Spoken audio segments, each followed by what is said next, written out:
Tarrant County Master Gardener Association has partnered with the Tarrant Regional Water District to encourage water conservation. TRWD maintains 4 area lakes and pipelines needed to provide surface water to local water treatment plants so they can clean that water to meet drinking standards for our communities.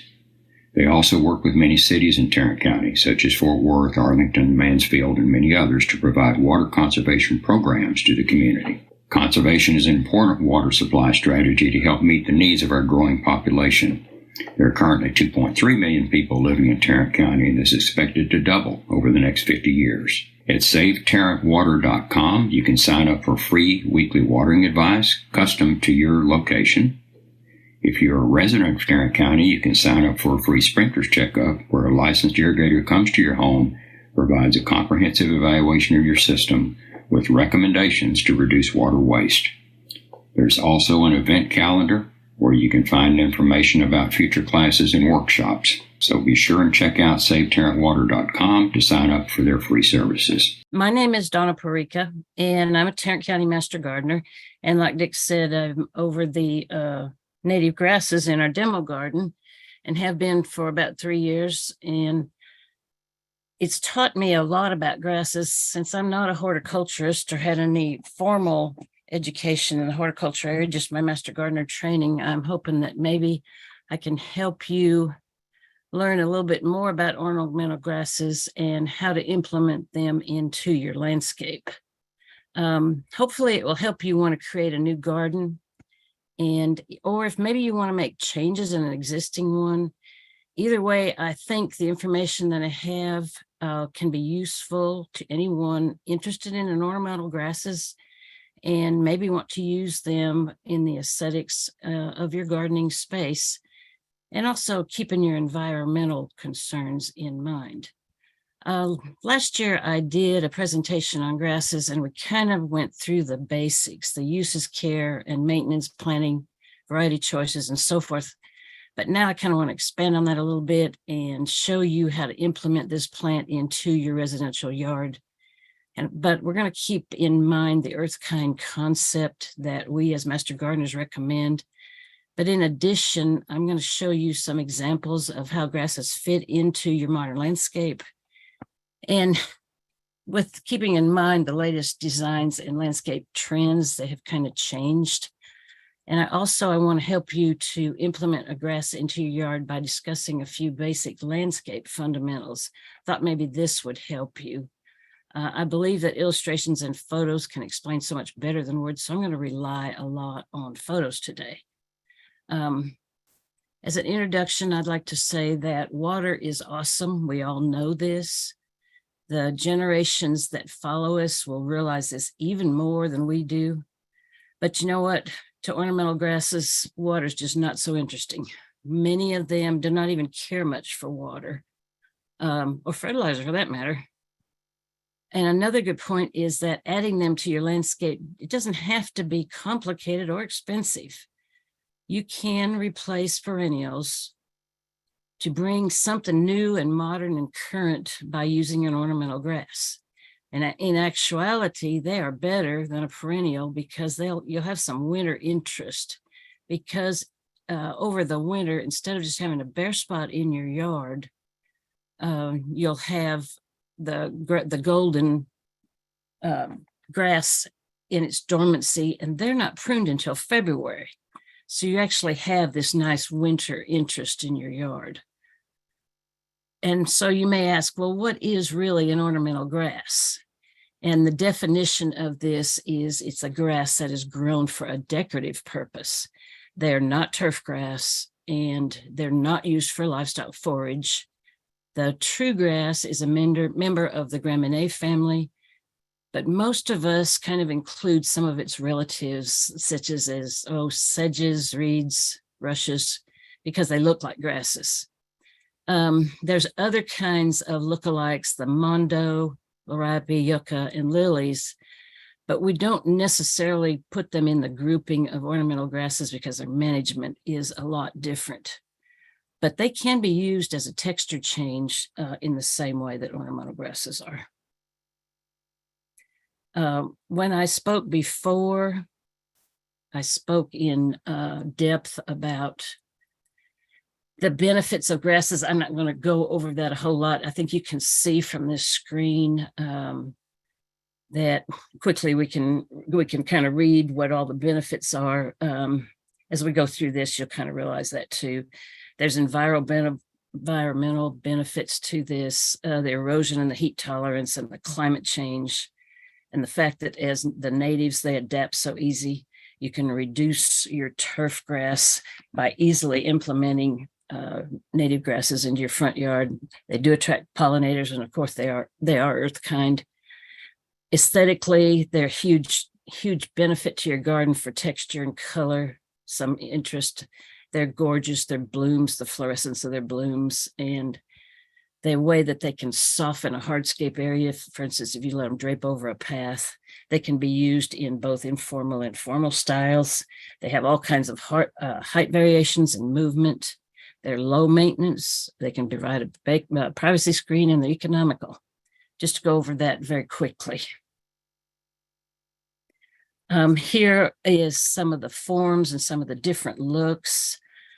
My drawings on the right are kind of a formal look at them, but I thought this picture illustrated. This picture is virtually all grasses, but you can see by the different shapes, you could almost have an all grass garden if you wanted to. Excuse me. I'm going through this a little bit big. Just a quick mention again about what we spoke with before, because this is so important when you're trying to figure out an ornamental grass to pick. You want to pick a clumping variety. Even though some of the clumping varieties can spread and reseed a little bit, you do not want to pick one of them that has a reputation to be a running variety. Grasses can run via stolons on top of the ground, such as the St. Augustine, and a good example of one that runs via rhizomes beneath the ground is Bermuda, even though Bermuda can do both.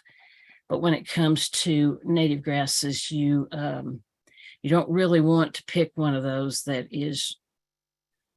has a huge running habit. Okay, here is a few of the ways that you can use ornamental grasses. The ground cover, this is a picture of the taller type of mondo grass. They can be used as a privacy screen. That particular picture for the background or screen is little blue stem. It's very upright growing, and it would make a background. When you are thinking about a background using ornamental grasses, you have to remember that there will be a couple months from February, March, possibly, before they attain their full height.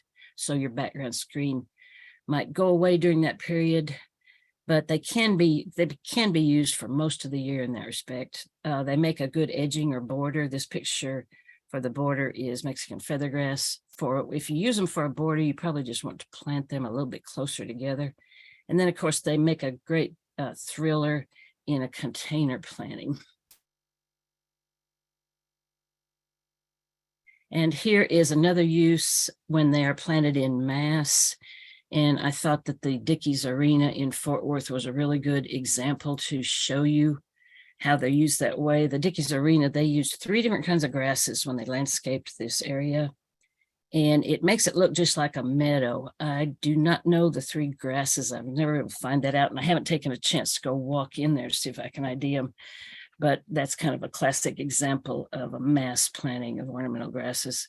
The picture on the right is a mass planting where they are used for erosion control. It looks like a miscanthus variety, but because their root systems are so massive, they're good use in a mass planting for erosion control also. Sometimes in your yard, you'll have that same issue also.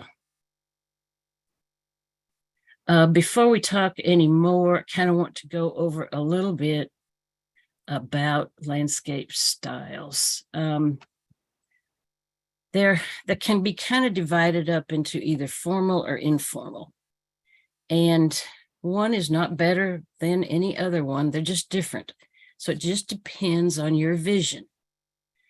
The formal style will be obvious, geometric shapes using long straight lines.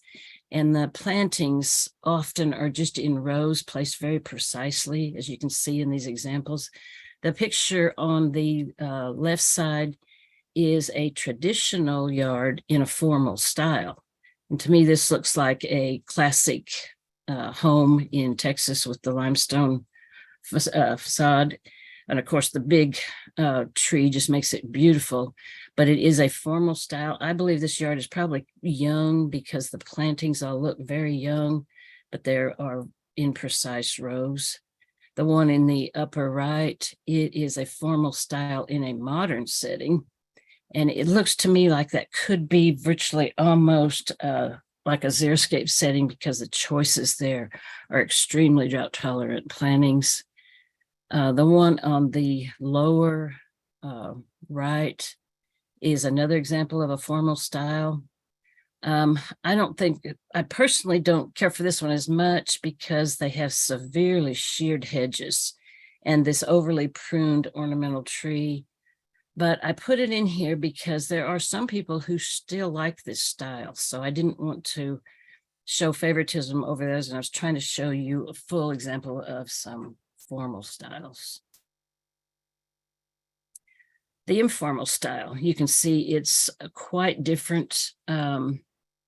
It's kind of free flowing. The lines are natural and they're really unstructured. Most often the beds curve and they are used to soften the hardscape outlines. A lot of times the hardscape on its own is curving.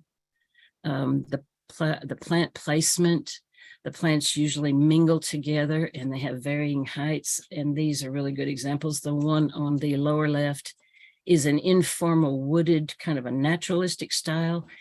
And even though it is more of a sample type garden, since it does not really have groupings of plants, its design is very effective. I think this is a beautiful garden. And what I mean by sample garden, that is kind of a term for the thought that your plantings, you just kind of have a one of each kind of in the cottage garden concept. And lots of times it will look a little bit busy, but I think this garden is just really beautiful. The one in the middle on the bottom is an informal design in a modern setting. It's very close to xeriscape, looking at the choices there also. But I think this combination, it kind of softens that very harsh line of the house and the pathway. So it's kind of a combination of a formal and informal. The plantings have kind of combined the two. The one in the upper right, I just think this is beautiful. I think it's a work of art. It's informal.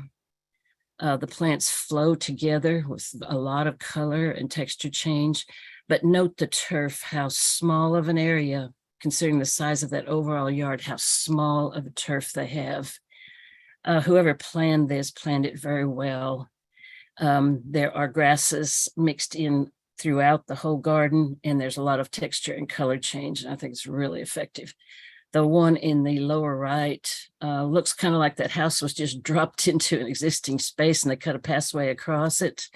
Not really a favorite of mine, but I wanted to illustrate how a very small yard very simply can be in a very informal style and in a little bit different way.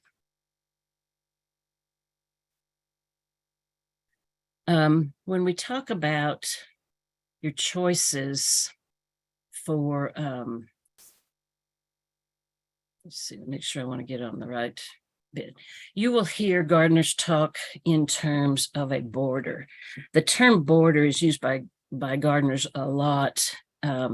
It's a designation for flower bed that is anchored by a backdrop. And the backdrop most of the time will be a house wall, a porch fence, hedge, or something similar.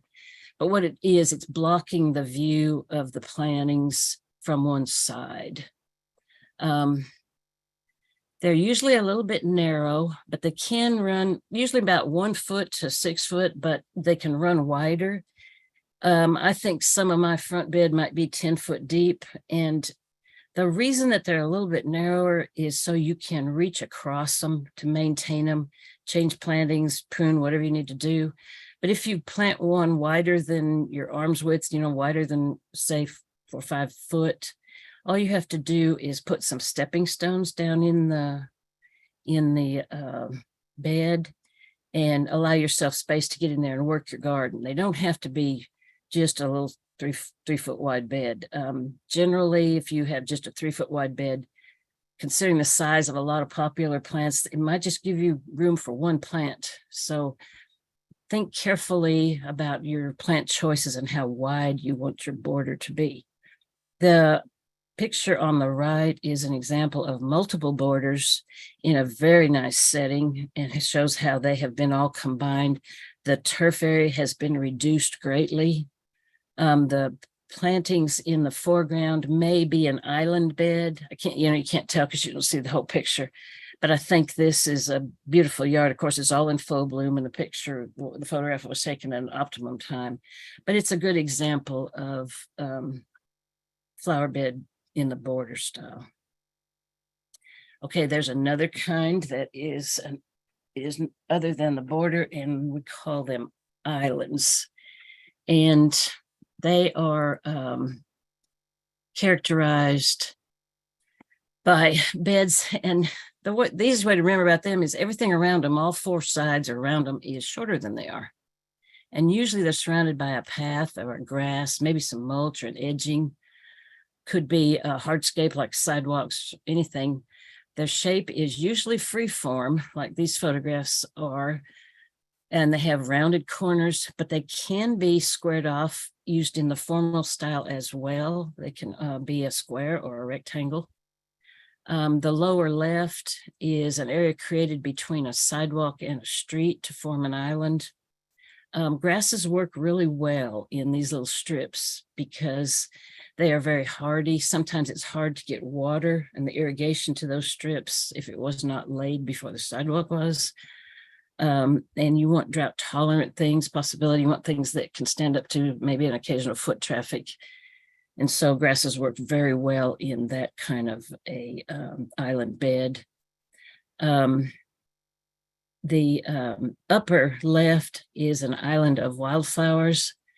And I put this in here because I think I have a little bit more to say about this. If your HOA or the city is unhappy with your attempt at letting your whole front yard become a wildflower garden, this is a way to kind of tame it.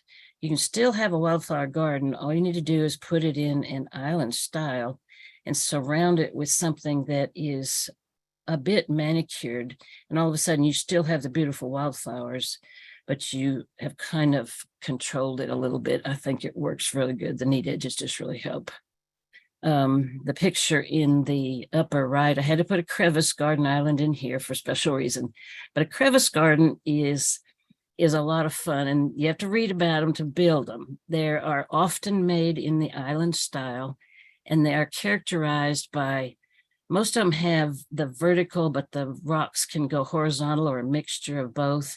And you just created, it's kind of an artistic creation, and then you follow up by planting plants in between the crevices of the rocks. And the reason I wanted to do this is we have one of our master gardeners currently, Marianne Levine. She's building one of these in our demo garden. And I watch her every week when I go out there, and she's almost to the planning stage, and she's doing it very exact. And she has studied about this, and I'm so anxious to see how it's going to look when she's finished. Everybody have to come out and see this crevice garden. I would like to see more of these put into yards. I think they're pretty. And then that one at the bottom is just another picture of naturalized with the borders, with the boulders. An island doesn't have to be all plantings. You can put hardscape in those too. And it's very effective. And another type is to abandon the whole thought of a flower bed at all and just go no flower bed at all and all turf. And the photos are pretty much self-explanatory here. I think every picture I have that I chose to illustrate is using ornamental grasses, somewhat more some than others. I think that they play a huge role in this whole new thought of creating front yards and eliminating turf completely. They retain their winter interest, and their gold foliage just continues through the winter.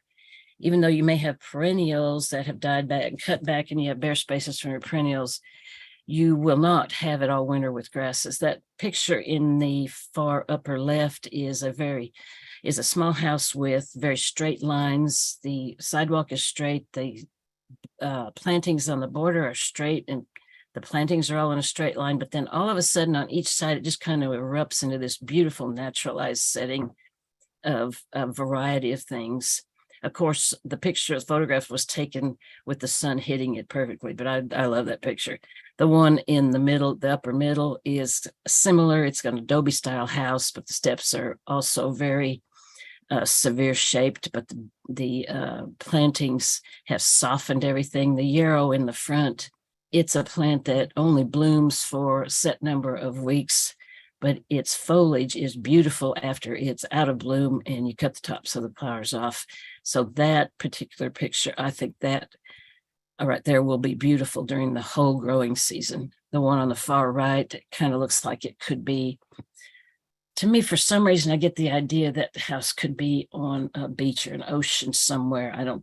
It could be in Texas. I don't know. I'm picked these pictures mostly to illustrate my point, but that's just a huge wave of Mexican feathergrass and kind of backed up with some white perennials and the Russian sage. I think it works very effectively there. No dirt, no turf. The one on the lower left is the same way. That looks like a house in Texas with a brick veneer. Of course, it's hard to beat when you got a big shade tree like that in the middle of it, but there's no turf there, and it is beautiful. The one in the middle on the bottom shows a little bit more of the autumn colors. I don't think that's in a front yard. It looks like it could be because of the cars parked around. It's probably not a front yard, but it does illustrate how some of these plants can be beautiful when the growing season is past. The one on the far lower side, it's a smaller home. I think there is only maybe at most 7 or 8 different types of plants in there. It's a combination of a mulch base with a gravel walkway going through it, but it's very effective. And again, no turf. Okay, let's talk a little bit about how to start one of these beds. And we'll start first kind of by the basics. The most basic way to plant a flower bed is to just plant them in rows. And when I did this little drawing, all I did was just curve it a little bit, just to kind of, my idea was just to kind of show you that it is possible to just simplify this and just plant some rows. It creates depth. It can be straight or curved. It doesn't have quite the flowing design that most gardeners try to achieve, but it's acceptable and it's still used. And let me show you some examples to show you how it's used here. This is different ways that plants planted in rows can be used. The upper left looks like it's a dwarf fountain grass. There's several different varieties. I don't know exactly which one that is. They may have a little help with some elevated bed there, but that's effective. It creates depth, even though it's repeating and in rows. The one on the bottom left is the same idea. It's just created in a huge area.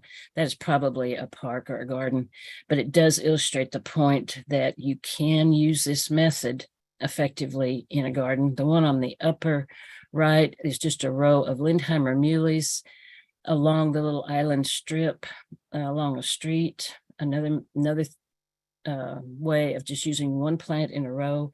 The one on the bottom right is the big blue liriope. Some people may say this is old-fashioned, but I say if it works, then who cares? I think this is beautiful. It's one plant just in a row, and it really works well in that shady setting.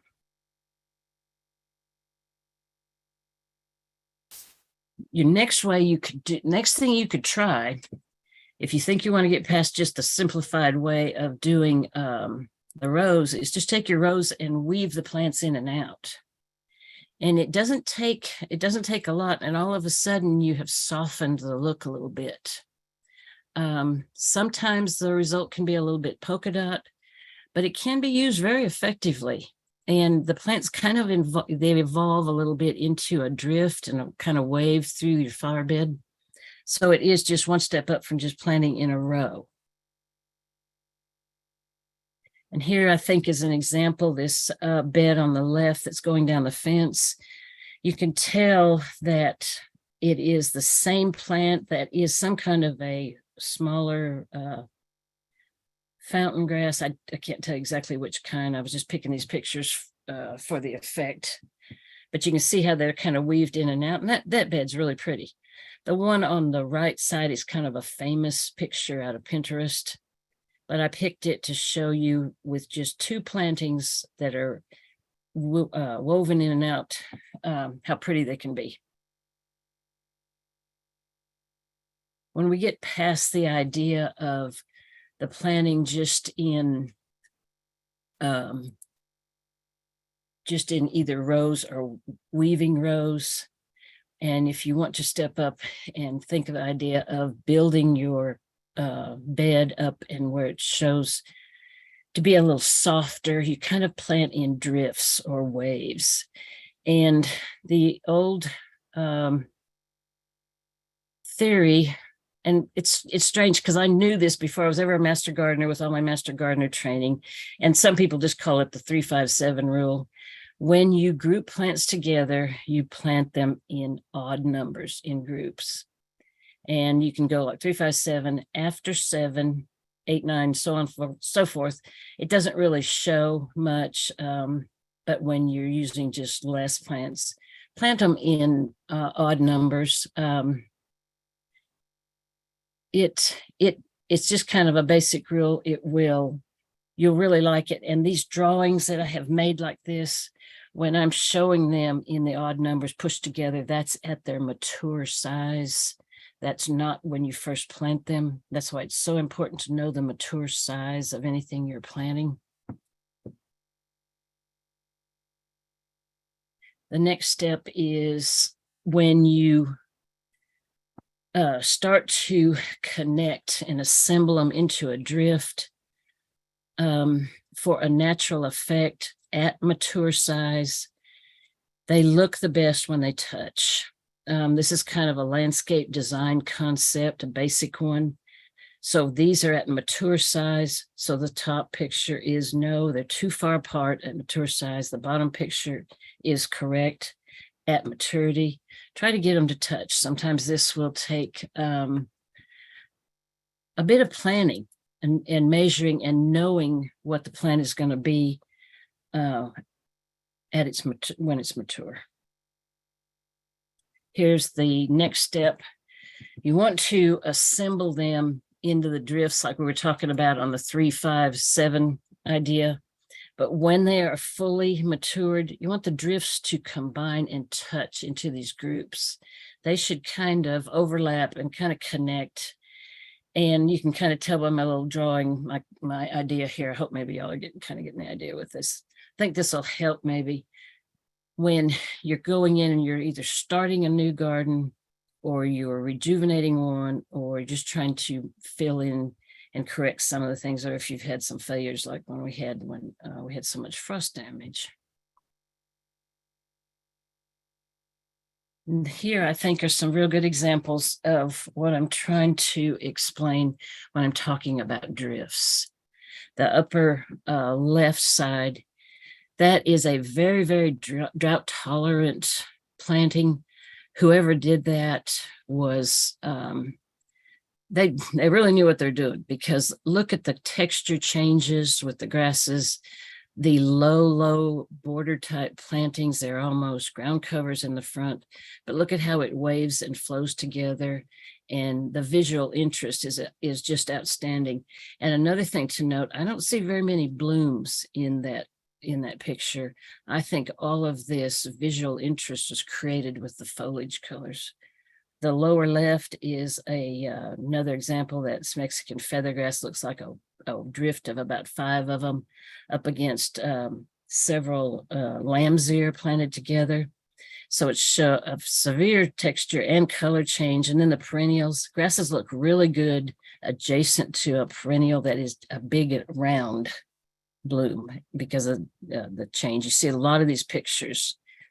The middle one is kind of up a hill, but it shows a long drift of Mexican feathergrass, followed by the perennials. That white one that's hanging down, that could very well be a Blackfoot daisy.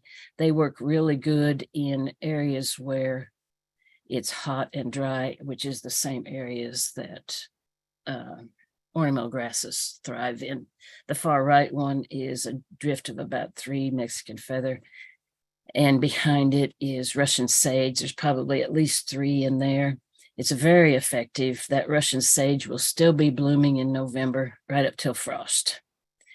That picture right there, it will look like that probably in our area from June through November. And that's a long time to get a very pleasing effect like that picture is. Vertical layering. Vertical layering is a kind of a landscape architect word. And all it means, it's just a fancy word for all it means is put the taller ones in the back and the short ones in the front. And I played with Photoshop and made you this whole picture, and it shows how you can do this with the grasses. Grasses can range from 1 foot to about maybe 6, 7 foot. And there are pictures here that I placed in the little blocks with the varying sizes. They're all out of our community demonstration garden. It shows a little bit of, even within the grasses, a little bit of a texture change, especially with their blooms.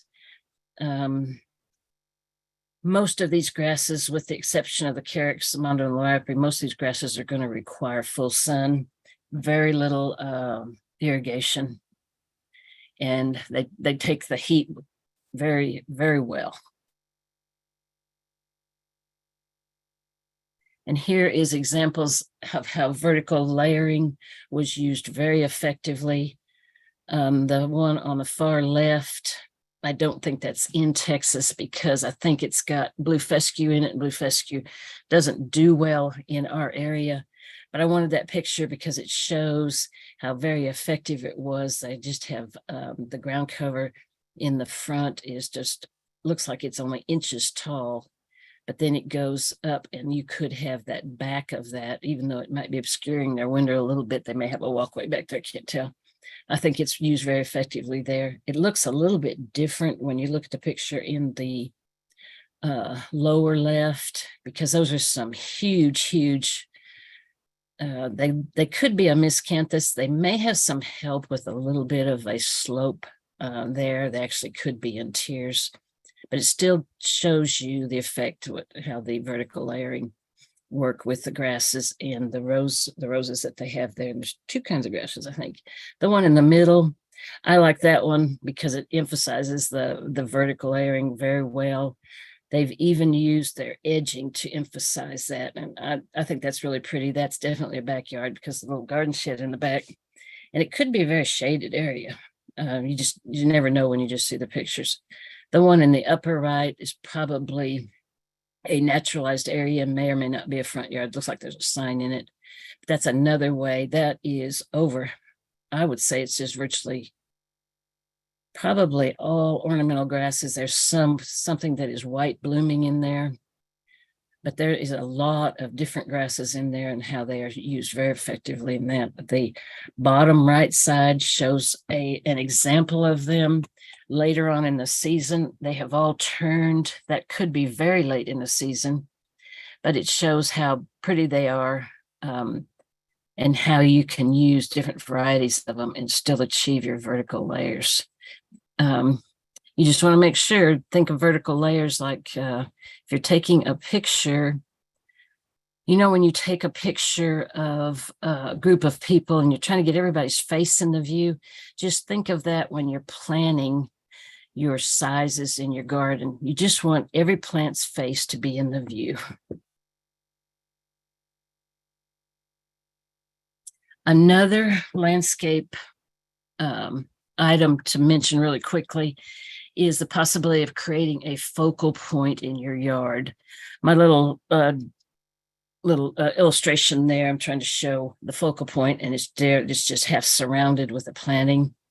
And then the bird bath, put ornamental grass in the back and some perennials in the front, kind of leads you up to the focal point. The whole purpose of this is to just guide your attention to a particular location. A lot of times you'll do this and it won't be intentional. You'll just do it in a yard, and it makes a yard kind of complete, just like when you design your house. Each room will have a focal point, intentional or not intentional. They just kind of, you don't have to be a decorator to know, it just kind of happens. And in a yard it will too. And it kind of completes a whole yard when you try to do maybe a focal point. And here's some examples of how this was done. The little path, you can use your plantings to help create a path that will draw you to a focal point, and the focal point could be a seating area. Of course, this is a very dryland type setting here. The one in the middle, that's at Oklahoma State. And I think it's kind of unique. It has very formal statues in the middle, surrounded by very informal plantings, virtually all grasses. And I think it works. It's very effective here. You can also use make your focal point, and your grass can be your focal point. In that picture on the upper right, that's a purple fountain grass, and it's been used to create the focal point in that garden. And then down in the lower left, that is our community demonstration grasses garden with our windmill, surrounded by some of the grasses. You can use a garden ornament of various different kinds and create a focal point in your garden as well. Let's talk a little bit. These are kind of basic landscape design techniques. Balance. When you view a garden, try to achieve some part of this balance theory. And there's two ways to do it. One is symmetrical and one way is asymmetrical. And you can see on that top row, if something is balanced and it is known as symmetrical, it means from a center access point that both sides will be mirror images of each other. And it's real obvious. You can do it with the tallest plant being the axis, or the lowest plant being the axis, and it can vary beyond that, but that is a good illustration. I'm trying to get you to understand the difference between the symmetrical and asymmetrical. Asymmetrical on the bottom, each side differs, but they are still balanced. And when I'm talking about balance, I kind of think of it as a comfort. When you're looking at a landscape, when it's balanced, it just feels more comfortable. And you have to realize that achieving balance, you can use color and mass and texture. Color, if you have a lot of color on one side, you want to balance it with a lot of color on the other side.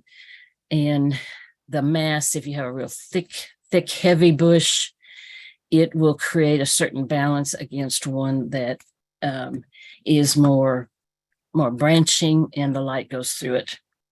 The whole idea of balance is not just achieved with mass. You can use color and the texture as well. And here's a couple examples. I was trying to get some examples to kind of illustrate my point. The top row is symmetrical. The pencil drawing shows it's a symmetrical house as well as a symmetrical planting. And then the two pictures I tried to find as well. I think I found them. Those houses are very symmetrical as well as their plantings.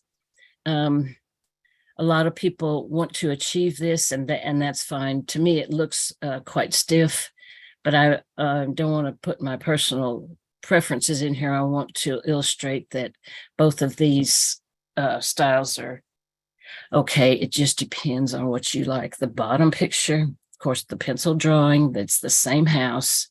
The balance was achieved with different plantings, one taller and one with heavier to kind of balance it. And I tried to do the same thing in the pictures I found. Try to get houses that were symmetrical so I could emphasize the point with the landscaping. We didn't quite achieve that, but you can see in the one, there's a tall tree on one side, but the other side has a wider tree. So the overall effect, it's still comfortable when you look at it, doesn't look out of place. The same thing is on the far lower right one, same one, it's got kind of a taller tree, but there's more mass on the lower right side. Another landscape technique that is something to think about is repetition. Repetition can create a rhythm, but you got to be careful. And I believe that the plantings on the left side is too much of one kind, too many plants. The whole idea of the whole repetition idea is just don't want to get it boring, kind of, if I can say that. So what I did is I took that same picture that's on the left side and I got into Photoshop and I might have goofed it up, I don't know, but my point is that you can take the same area and incorporate grasses and perennials and color and create a little bit more natural. It's just, to me, it's just prettier. But in landscape architectural, the thought repetition is one of the basic things that you're supposed to look for. And I think you can, if you have this kind of an issue and you want to change it, I think ornamental grasses can help you with that. Simplicity is another architectural technique, and what it's doing is the whole idea of simplicity is just keep it simple. Don't use too many colors, too many shapes, curves, or textures. Just make it feel a little bit more natural. I think the picture in the upper left is too many curves. They're contrived. I think you could come in here and place plantings in and around those curves and help it without having to redo the hardscape. I think the one in the bottom left is gone way too far. Too many contrived little curves. The ones on the right side are better examples. They're long and natural, and they just make an art pretty. Simplicity is one of the basic landscape design ideas. Bloom sequencing, that's just a fancy word for color all year. One of the things that we as master gardeners, when we're answering questions, a lot of the times people will say, well, I just want color in my yard. But you have to realize that color in any one plant may not last during the whole growing season. Matter of fact, it may last a very short time. And so if you plan your garden to have color all year, you can do it with the foliage and or the blooms. And here is just a little drawing I did to show you how ornamental grasses can be involved in that plan. The purple threon is one of the most beautiful grasses that I think. I love it. It moves in the wind beautiful. It has a little bit of a purplish tinge to it, whereas the Indian grass, that is an unretouched photo. That Indian grass really is that gold. I didn't touch the color on that photo. The white cloud muley is stark white and stands out in a landscape. It is a mid to late summer bloomer. The pink muley is the same way. It blooms a little bit later. If you have really good luck with the pink muley and get a mass of it going, it's just pretty hard to beat. And then the Mexican feathergrass right now is already turning gold on the top, and it's still blowing in the breeze. And that grass will be gold till next February. Just a few examples of how you can involve ornamental grasses in your ideal of having blooms all season. This is the planting pyramid, and I found this on, it was on the internet somewhere, And actually, the lady that designed this, I actually bought her a little book and read it. I was kind of fascinated with the way she explained this. So I made one of my own. This is my creation. I'm sorry if it's a little crude. The idea of this is to get you to think about how many plants you use in your yard. In a small yard, chances are it may have only one tree. Hence, it's on the very tip top of the pyramid where there is very few of that. It may be your most expensive item that you put in your yard, but you may have one, you may have more than one if you have a great big yard. Evergreen and deciduous shrubs, they are a base for your planting. If you want a yard that is not stark bare all winter, I encourage you a lot to include evergreens in with your plantings, so you will have something green in your yard all year. Then you can see going down the pyramid, you'll have more and more. You can put perennials and ornamental grasses to fill in. When you get to the point where you're doing vines and ground covers, you might be buying a lot of plants, like dozens of them to fill in. And then finally, when you're planting your yard and you put your shrubs in when it's new, you're going to have bare areas because shrubs may take a number of years to fill to their mature size. So all you do is just fill the spaces in with annuals. Just change them out twice a year. It's kind of fun, actually. But if your spaces are very big, you may be buying dozens of them as opposed to the one tree. So that's the whole intent of the little pyramid drawing.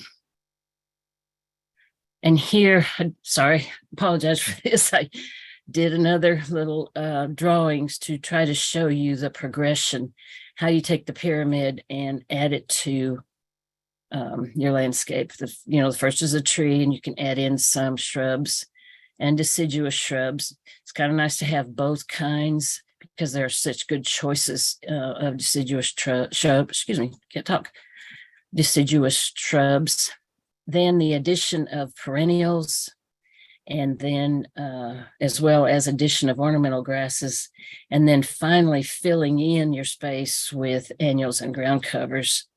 So your whole space is quite full looking. Even though you have just started a new yard, you can still fill in with annuals.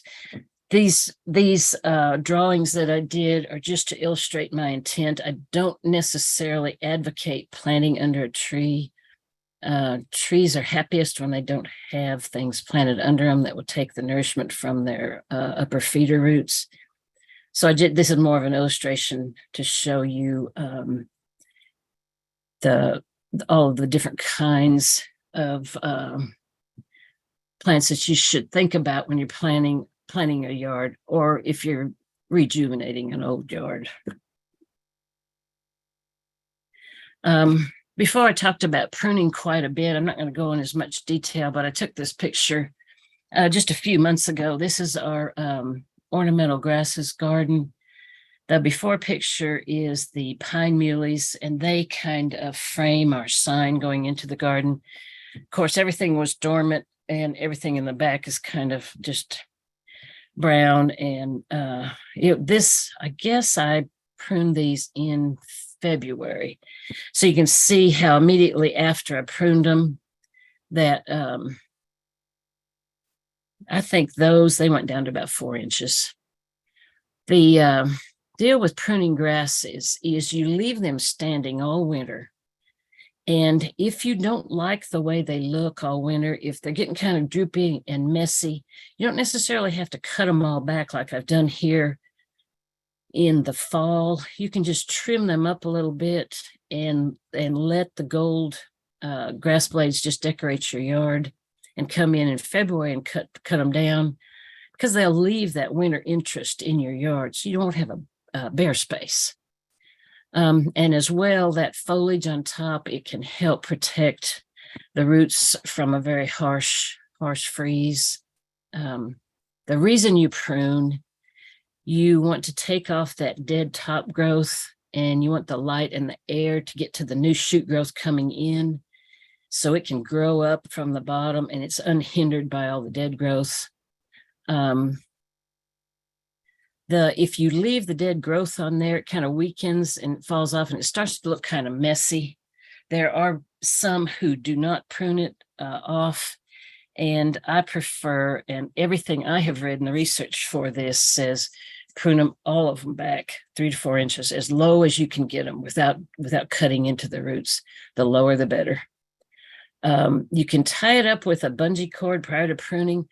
I'll tell you what, I tried that, and the bungee cord kept slipping off. In this garden, we have around 100 plants, and I couldn't get the bungee cord to stay on. So I just took a hedge trimmer to them. It takes me several days to do that many, but if you just have a few, you can, if you just had one, you could do it with your pruners.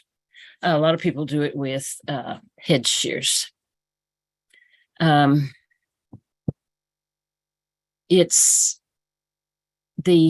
you get it pruned off, though, a little tip, what you have left, it's a little slow to decompose in your compost pile. And the reason it is because it's so dry. So a little tip, if you want them to go into a compost pile that you want to speed it up a little bit, you might chop them up. You might cut them up a little bit better. I've had a hard time. Some of the grasses, they're a little bit slower to decompose. Here's some more pictures of right after the pruning.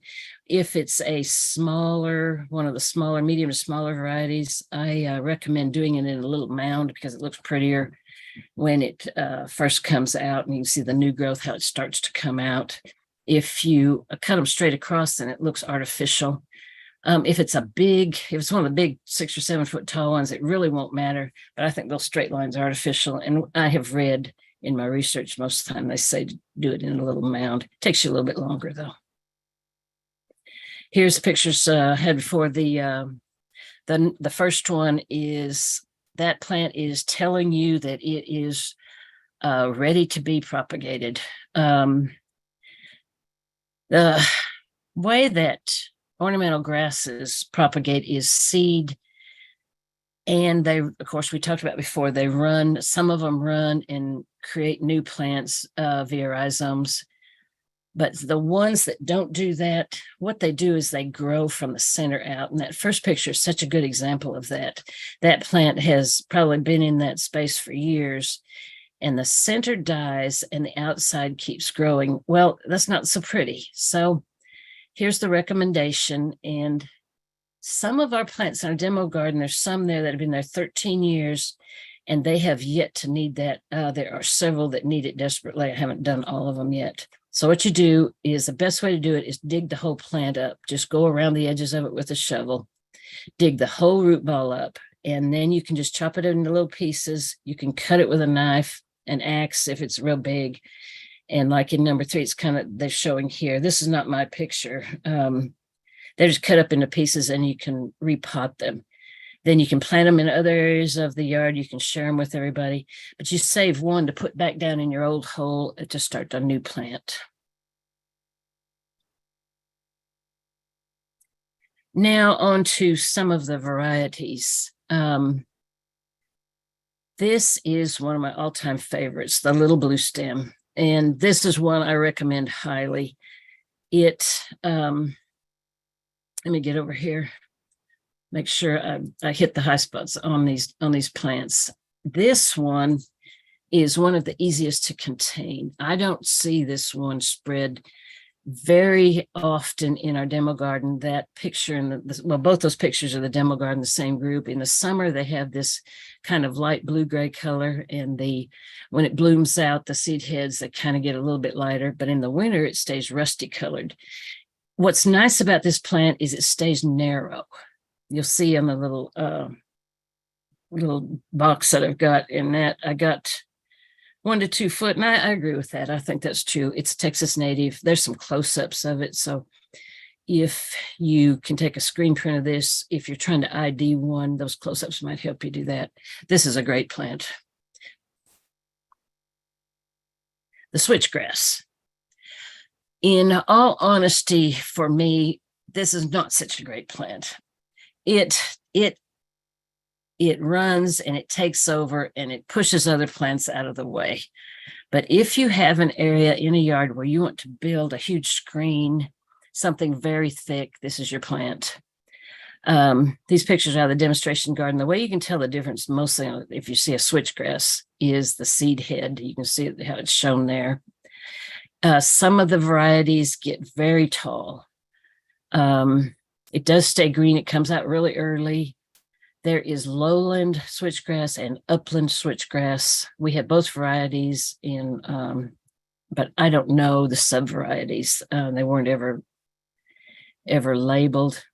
This one, if you have a small garden, I do not recommend it. You can see that's a famous picture of it. If that plant is 6 foot of plant, look at how long that root is.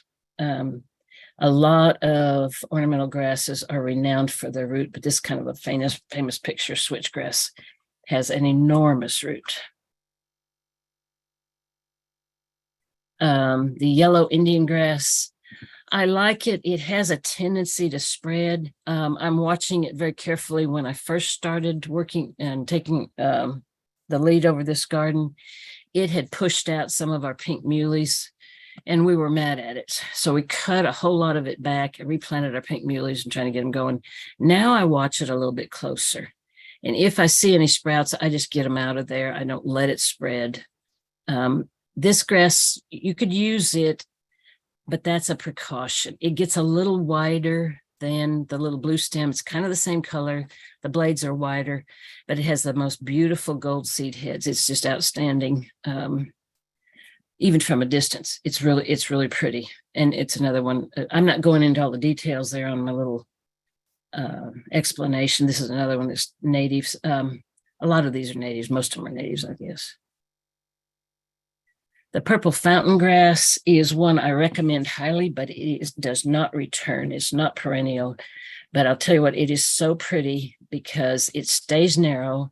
It doesn't invade the other areas of your bed, and it's worth it to just plant a new one every year. The color change is just so good. This is just a great plant. I recommend this one. The pink muley, most everybody knows about the pink muley. It's just a favorite, I think, and it deserves it. It just has the most gorgeous color. It's a really, really good size. It's about 3 foot tall, 3 foot wide. Its name is sometimes confused. This plant is really known as the Gulf muley, and this is just the pink variety. That's why some of these common names can be misleading. You can see this one called pink muley or Gulf muley. Whatever it is, it's a Muhlenbergia capillaris. This plant has been deemed to be a Texas superstar. Texas superstar designation from the A&M AgriLife Extension means that it's an outstanding plant to be grown in the state. This is another Muhlenbergia capillaris. It is the white version. This is a favorite of mine. These were pictures out of my yard, and now my yard has too much shade. I don't think I'm going to get that big poof of white like I did before. I really love this plant, and personally, I think from a distance, this one has more color impact than the pink one. I guess that would kind of depend on what the background to it is.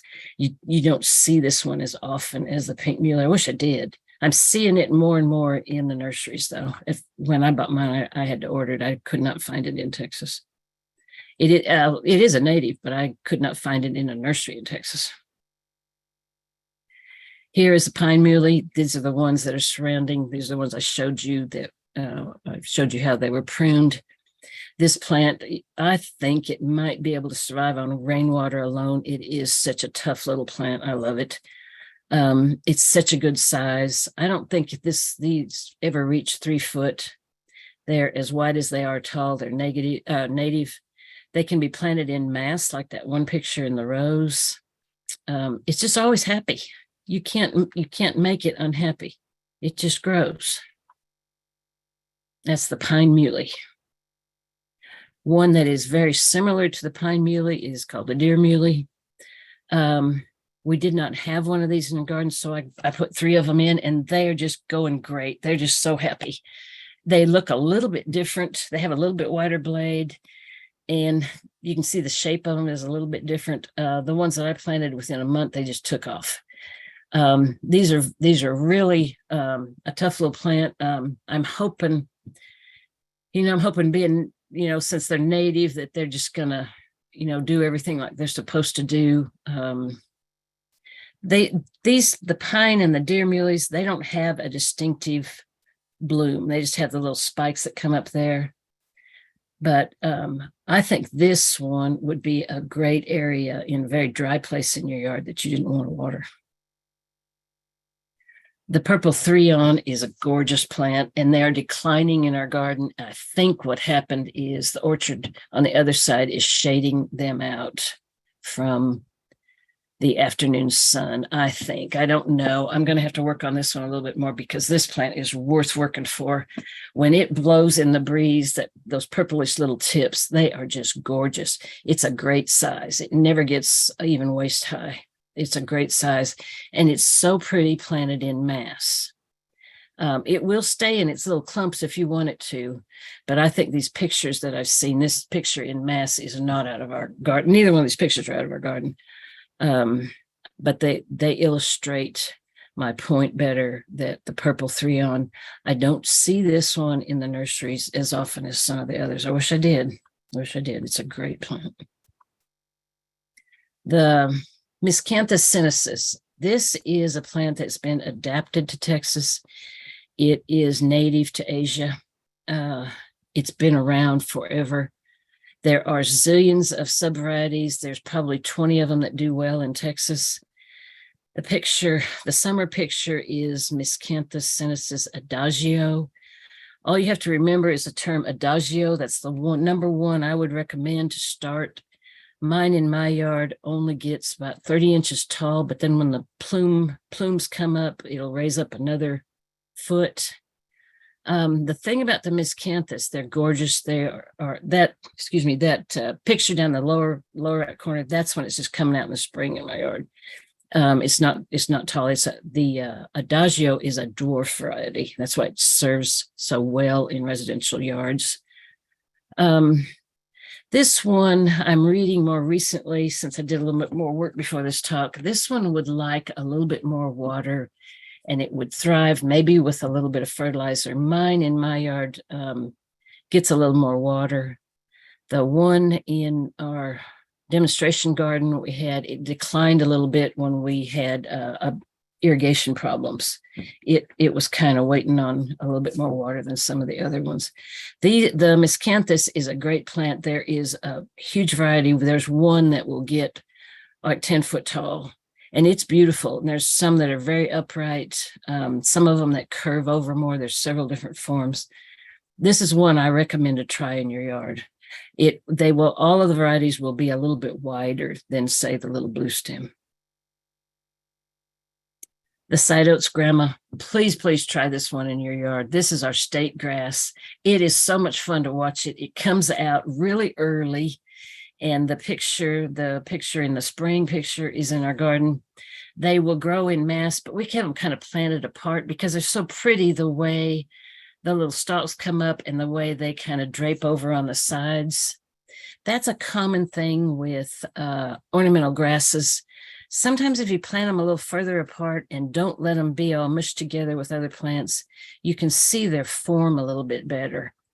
And I personally kind of like that, because I kind of like them, look at them and let them drape over in their natural form rather than being combined. There are some of them that look really good when they're just kind of all folded together in with the other ones, but this one is one that's real pretty if you kind of give it its space.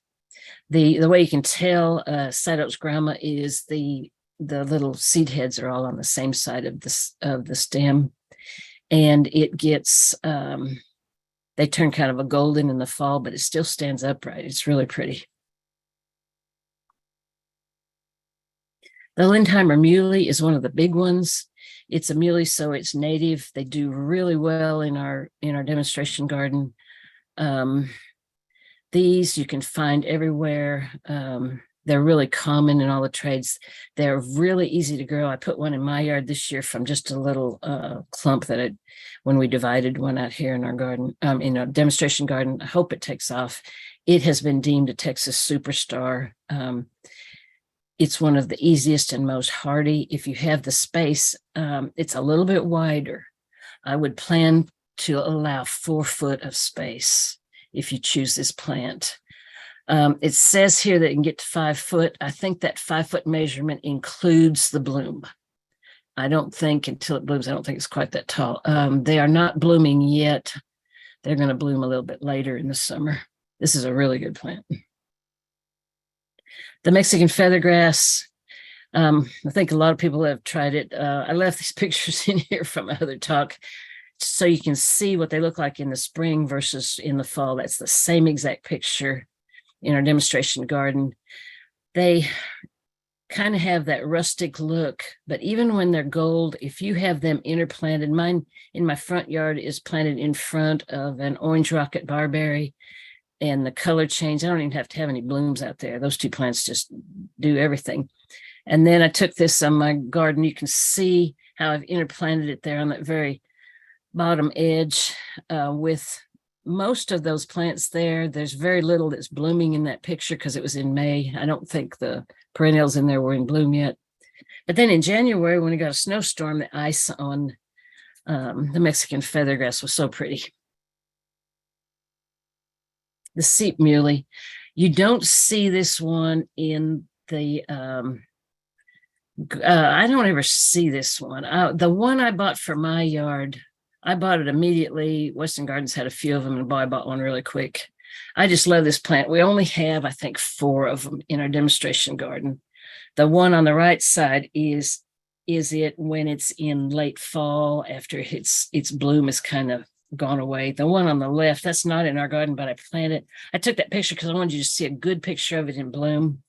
What they do is they kind of come out with this billowy little top tuft of just kind of, it's all slightly tinted pink. But what's different about this plant down in the middle, it starts to crinkle a little bit. So it kind of looks like an uncombed dog in a way, I guess. The reason that they were named the seep muley is they occur in a lot around a natural seep. So that tells me they would like a little bit of irrigation, unlike some of the other muleys. This is a great plant. I don't think it gets 24 inches tall. I think it stays about 18 inches tall. It's real little. Now, if you don't have a sun, you can still use ornamental grasses. And here's some examples. A sedge is technically not a grass. There is literally hundreds and hundreds of different subvarieties. Those pictures are the kind of the 3 colors. There's the dark green, variegated, and the chartreuse. That little chartreuse one is in my yard. And it is so pretty because I have dark green evergreens behind it. The carex, they would like a little bit of irrigation and they want shade. Mine get a little bit of morning dappled shade and it's just happy. I moved my variegated one to a drier area of the yard and it was not happy. They would like a little bit more irrigation and shade. The inland sea oats are so much fun. They like it a little bit drier, but they require shade. But the seed heads, when they come out in the spring, they're so pretty. They look like a little braid. And then later on in the year, when the plant starts to turn gold, that little braid will get kind of rusty and it just kind of decorates the plant. The inland sea oats, they'll spread a little bit. Now, the carex will only get about 18 inches tall, maybe 18 inches to maybe 24 inches wide. The inland sea oats, probably 30 inches tall and wide.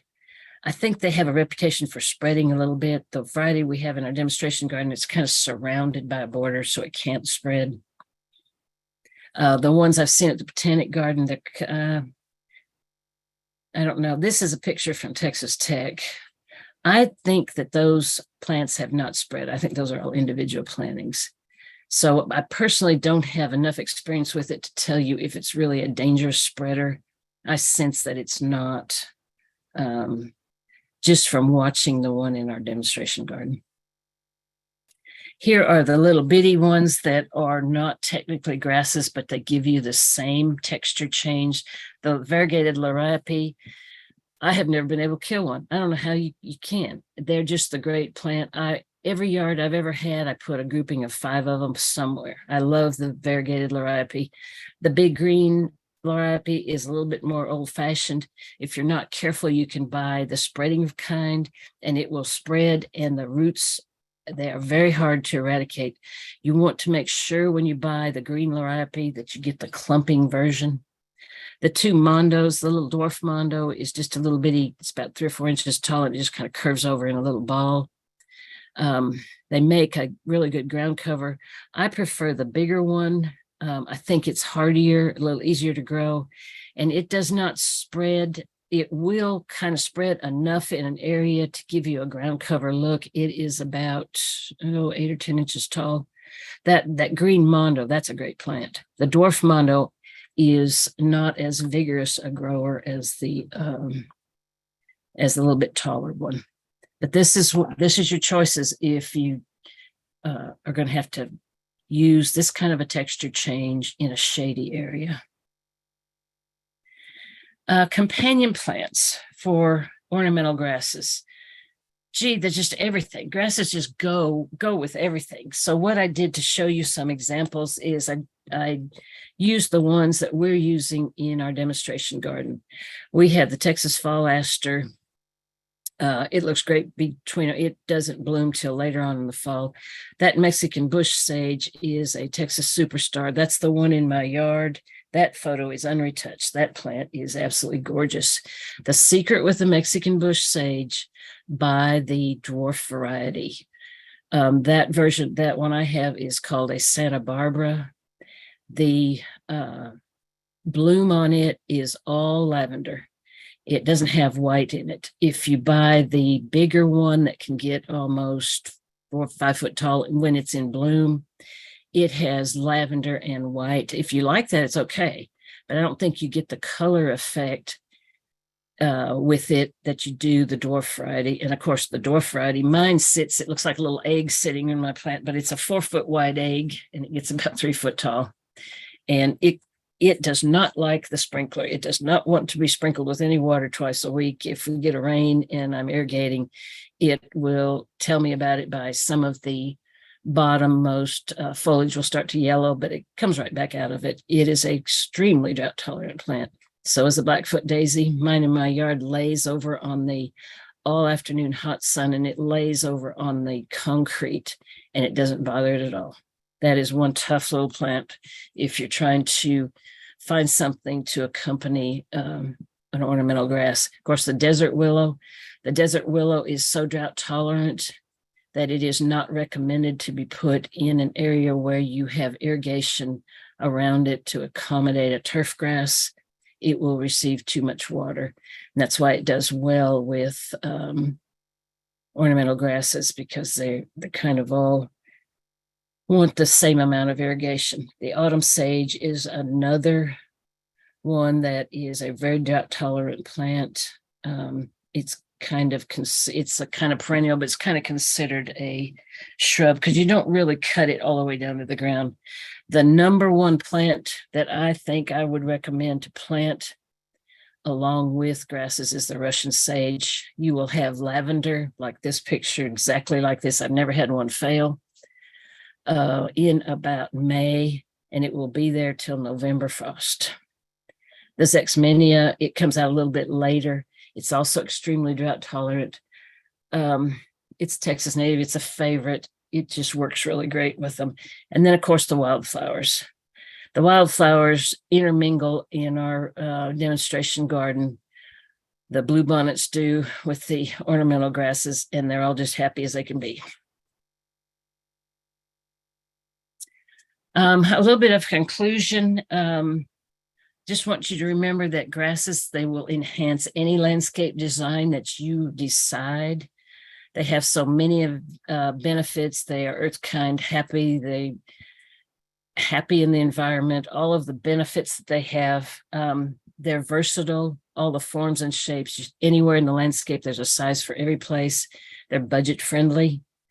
Their planting and care is so easy. Even if you do splurge on a very big one, their chance for survival is very high, and there's a lot of species and varieties to choose from.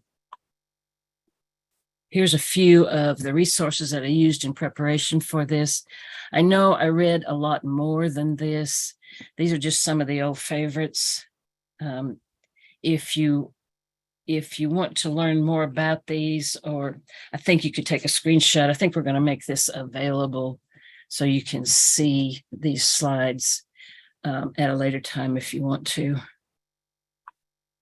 And I just want to welcome everybody to our community demonstration garden. It's at 1801 Circle Drive. You're welcome to visit anytime. Tuesday mornings is our work day. We're all there, so that's a great day to come out. If you want to arrange a visit for a group, you can just get on our website. You can get a hold of me at treasurer@tarrantmd.org. I'll be happy to meet you out there if you have a group that wants to tour our demonstration garden. These are all pictures of some of our specimens that we have out there. We have a lot of varieties. There's a few others than this. I think these are some of the best ones. But I think that concludes. I hope I didn't take too long. I was trying to hurry. Does anybody have any questions? Yeah, we do have some questions, Donna. Okay. There is one person that raised their hand, and I'm going to unmute and let her ask her question. Okay.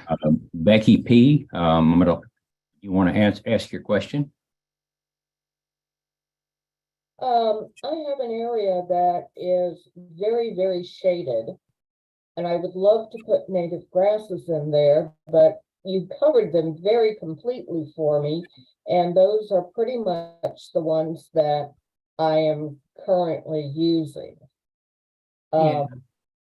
So you answered my question very nicely for me. I will make a note about inland sea oaks. They are absolutely beautiful in your garden. But Yeah. I had my original planting set between this back of the house and a sidewalk in a narrow bed. Yeah. And either via birds or other things, it is now all over my backyard, and I'm digging it up Oh. where I don't want it. Oh dear. I've heard it has that reputation. I just don't have personal experience with it. Oh no. It does, but it's almost worth it because Yeah. it's just such a beautiful plant. Yeah. All year long. Oh, really? Oh, that's great. Wow. But that was all. It was a nice presentation. Thank you very much. Okay, thank you. There's a question about fescue. Would that be a grass that you would consider as a grass to plant ornamentally? That is not one that does well in our area. I even tried it years and years ago, probably back in the 80s, because I wanted it so bad, because I think it's gorgeous. And during all my research for these talks, every single example I see of that is not in Texas. So I have not investigated to see why it doesn't grow. I need to do that. I think that would be a good thing. You know, sometimes when there's a plant that you're just in love with, you can sacrifice and change the environment and get it where it can grow, even though it'll take you more work. But that's not one that's generally recommended for our area. Okay. What kind of preparation will be needed from when you're converting from St. Augustine with a lot of weeds to grasses? St. Augustine is easier than Bermuda, but you have to eradicate it totally. And there are a lot of methods. One is to use a non-selective weed killer. And by that, I mean something you spray it that kills everything it touches. I have done this, and I have successfully done it when I had Bermuda. I sprayed grass be gone. And I did it, and I waited about 2 weeks till it was real crispy, and I sprayed it again. And then once you get rid of that, then you can come in and do whatever you want to do to your area, whatever your plan is, whether it's hardscape or flower bed or whatever. But it's real, you'll be so much happier if you completely get rid of it. The people who try to do a shortcut there, they regret it because it'll come up in the middle of your bed and you'll just be miserable trying to pull it up. There is a method where you can solarize it, cover it with plastic. If you follow all those steps, that might be one way to go. And there is the lasagna method where you lay the cardboard over it. The thing about that is it's time consuming. I've heard it taken up to 1 year to get the everything eradicated under the cardboard. And that's a whole process. So when they do that, they kind of come through with a cardboard and lay layers on top of it rather than cultivating the soil. Okay. And I think you answered Cheryl's question. She had a question about where the demo garden is. And as a reminder, everyone will get a copy of this presentation. Okay. TRWD will email you a copy of this presentation, the recorded presentation. Okay. Where's the best place to purchase Texas native grasses in the DFW area? Oh, there's so many of them. Generally, we don't recommend. I just know the one because it's kind of in the neighborhood. Weston Gardens kind of specializes in native, and they have some of the varieties that I'm always looking for. I just bought my little blue stem there. It was a beautiful plant. But I don't know. Maybe somebody else can answer. How about you, Dick or Teresa? What would you? I don't know of any, but the thing about native grasses is when all of these nurseries are marketing their spring rush of beautiful new plants, the native grasses don't play along with that very well because they come out a little bit later in the nurseries. So I think they have an issue bringing those types of plants to market in the spring when everybody's anxious to be planting. Because sometimes later on in the year, you'll see them where you didn't see them in April. So you may have to search. I ordered one from North Carolina. It was a Texas native. It was not offered in the nursery trade. And that's how I got my white cloud muley. Now they are offered more in the nursery trade. It was just several years ago and I couldn't find one. Okay. Ordering online I've had success with it. They pack those things very carefully. When is the best time of the year to plant the grasses? They start growing in February, about the time you've cut them back. It seems like almost as soon as you get them cut back, they're sprouting up their new little shoots. Some of them come out quicker than others. I think probably all of them are starting to grow pretty vigorously in April and May. All of the ones in the demo garden, they're all probably a third to half the size of their mature size. The side oats grandma is already full size.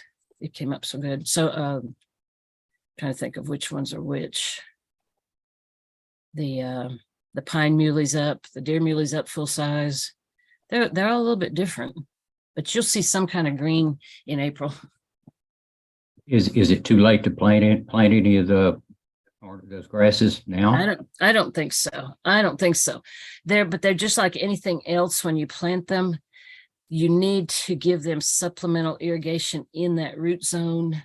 Whereas their next year, you may not have, be quite a bit less.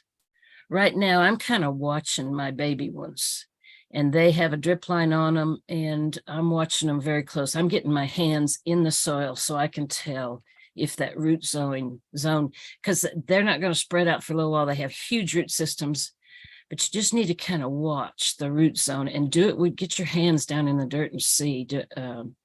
Don't let them get mushy and too wet. You kind of have to do it carefully.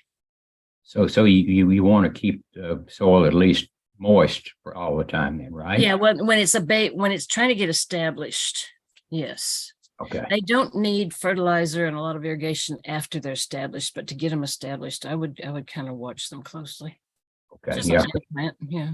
Yeah, because you answered there was a question about that, and hopefully that answers it for them. let's see.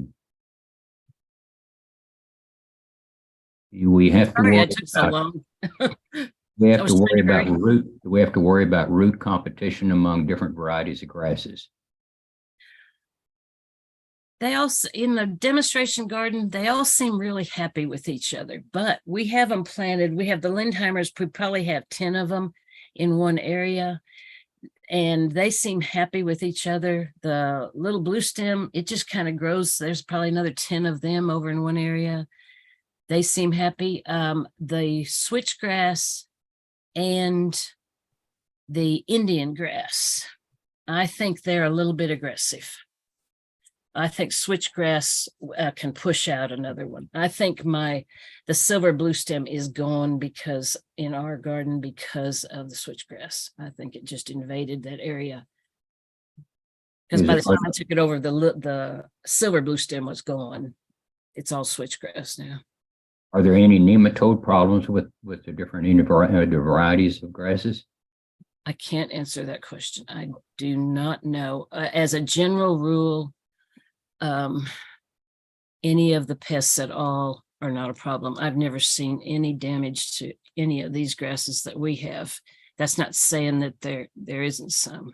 Yeah, the only time I've heard about them is, of course, with the vegetables. Some of the vegetable beds can get it, but yeah, and there's not any the pests. I just don't see any. I don't see any disease in these plants. We just I don't know. They're just great. They're just great plants. okay. Myra wants to know if she gets to only about 2 hours of sunlight, can she still plant those shade ornamental grasses? The shade, yes. My little carex gets maybe an hour or two of some sun, but it's kind of dappled, and it's hanging in there. And this like for my mondo. Trying to think what else I have. The grasses that I'm the lead over, there's no shade at all. So I'm not getting experience with a lot of varieties there. I'm trying to think of the shade ones I have in my yard. There, 2 hours, it would still be a go. I think you could still do it. Okay. How long does it take for grasses to get established? Well, like I was saying, that my recent one, the deer muley, I think in 30 days it just took off. It's just got straight up stalks in the middle of my little blue stem in my yard. I planted it in kind of a soil poor area, kind of a test, and it's just standing up straight and starting to grow. I had a little baby little 4-inch size pot of side oats grama, and it's just happy as can be.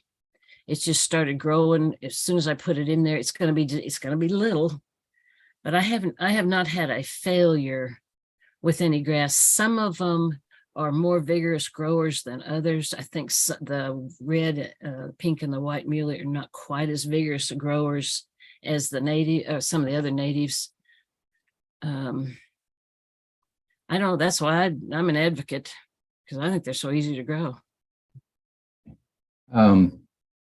We want to thank everybody for coming this evening.